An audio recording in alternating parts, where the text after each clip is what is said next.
নীলা, নীলা কই তুই এদিকে আয়। ভাইয়া আমি রান্নাঘরে রান্না করতেছি। রান্না করা লাগবে না, বাইরে আয়, কথা আছে। কেন খাবা না তুমি? ডাইনিং এ বসো, আমি খাবার নিয়ে আসতেছি। যেই জিনিস দেখে আসছি আর খাই আসছি, খিদা নষ্ট হয়ে গেছে আমার। তুই একটু আয় তো, বাইরে আয়, জরুরি কথা আছে। কি হয়েছে ভাইয়া? তুই শিশিরের কোনো খোঁজ খবর রাখিস? হ্যাঁ, কেন কি হয়েছে ওর? হ্যাঁ না, শিশির অফিস করে? অবশ্যই করে। অবশ্যই করে, ছাই করে অফিস।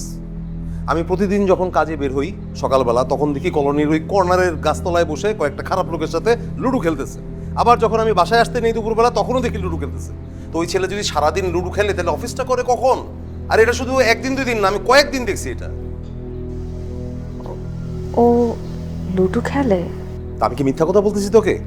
হ্যাঁ, এই আজকেও আমি যখন দুপুরবেলা আসতেছি, তখন দেখলাম এরকম গভীর মনোযোগ দিয়ে লুডো খেলতেছে চারজন মিলে। তখন আমি দাঁড়ায় ডাক দিছি ওকে, শিশির এদিকে আসো ভাইয়া, একটু কথা শুনে যাও। ও আসছে, কিন্তু ওর মন পড়ে রয়েছে লুডোর বোর্ডের দিকে। আসার পরে আমি ওরে বললাম যে শিশির, সামনে তো তোমার বিয়ে, তুমি বিয়েতে ফোকাস করো।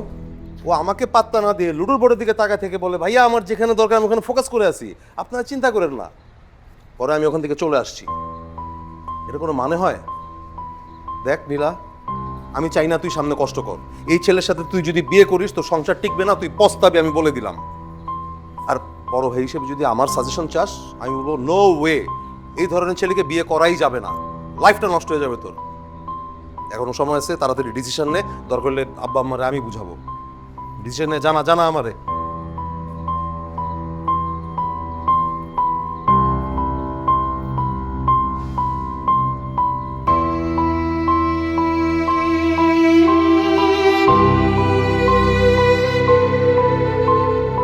এখন পিরিয়ড হোক রেগুলার বা হেভি, প্রয়োজন মতো কনফিডেন্স আছে রেডি। Play with confidence.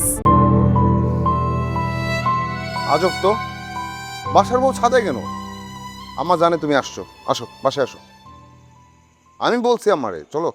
তোমার বাসায় গেলে তো আমি তোমার উপর শাউট করতে পারবো না। আমি তো আসছি তোমার সাথে শাউট করার জন্য। এখানে তুমি শাউট করতে পারবা? আশেপাশে বাসা বাড়ি আছে না, মানুষ কি বলবে? তোমার কি মনে হয় এত রাতে আমি তোমার বাসার ছাদে আসছি ফাইজলামি করতে? দিন দিন তুমি ফানি হয়ে যেতেছো। হ্যাঁ, তুমি ফাইজলামি করার মেয়ে, ফাইজলামি কেন করবা? কি ঘটনা বলো তো?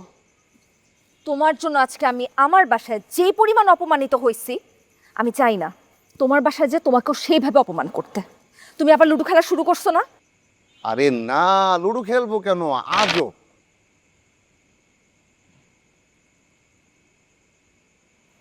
তোমার সাথে সমাপ্তি ভাইয়ের দেখা হয়েছে না? হ্যাঁ, দেখা হয়েছিল। ভাই তো আমার খুবই স্নেহ করে। সালাম দিলাম, অনেক জ্ঞান দিল, বললো সামনে বিয়ে শাদী, কি চিন্তা ভাবনা। আমি বলছি চিন্তা ভাবনা তো আছে, সামনে তো বিয়ে করবো, কোনো প্যারা নেই। তুমি আবারও লুডো খেলা শুরু করছো। মাঝে মাঝে ওই বন্ধু বান্ধবের সাথে বসলে একটা চাই দিই, বুঝছো না?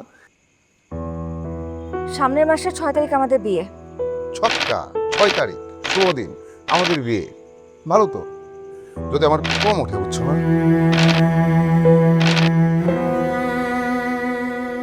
তুমি আমাকে কথা দিছিলা শিশির, যে তুমি আর কোনোদিন লুডোতে হাত দিবা না। ডিসিশন নাও, যে কোনো একটা চুজ করতে হবে, হয় লুডো না হয় আমি। আজব তো কথা, শোনো। এটা কেমন কথা? হ্যাঁ, এনাফ।